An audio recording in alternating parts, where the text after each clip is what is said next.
just like a tank of gasoline or a bullet in a gun. A battery has a lot of energy in it. And if that energy is released in a way that we don't want it to be released, a fire can occur or even an explosion.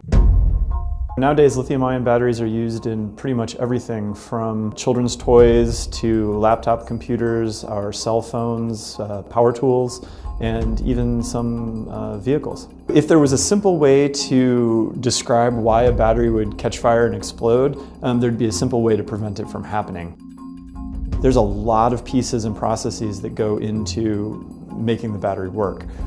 If any of those processes go wrong, there's a chance for energy to be released. And the reason that happens really is because the electrolyte inside of the battery is an organic solvent, and that solvent is flammable.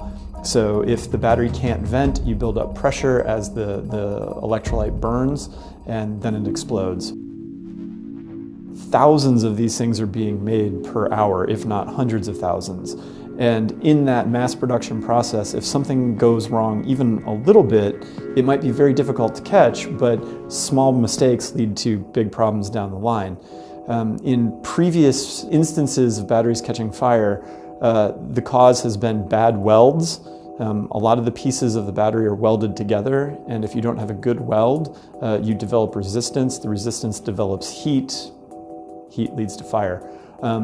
Other times it has been because of contaminants during the building process.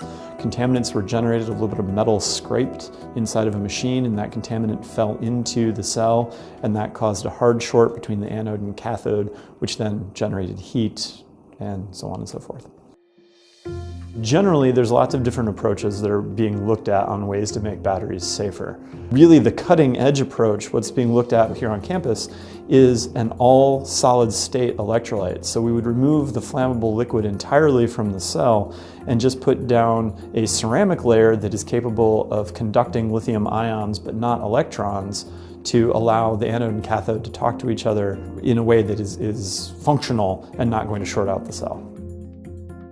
You know, there are lithium-ion batteries everywhere around us all of the time, and the vast, vast majority of cases, nothing goes wrong. A battery is stored energy. Whenever you have stored energy, there's the potential for that energy to be released in a way that we don't want it to be. Accidents do happen, but to combat that, there are professors here on campus, including Dr. Sakamoto and Dr. Dasgupta, who are looking at different ways to make batteries and make them safer for future use.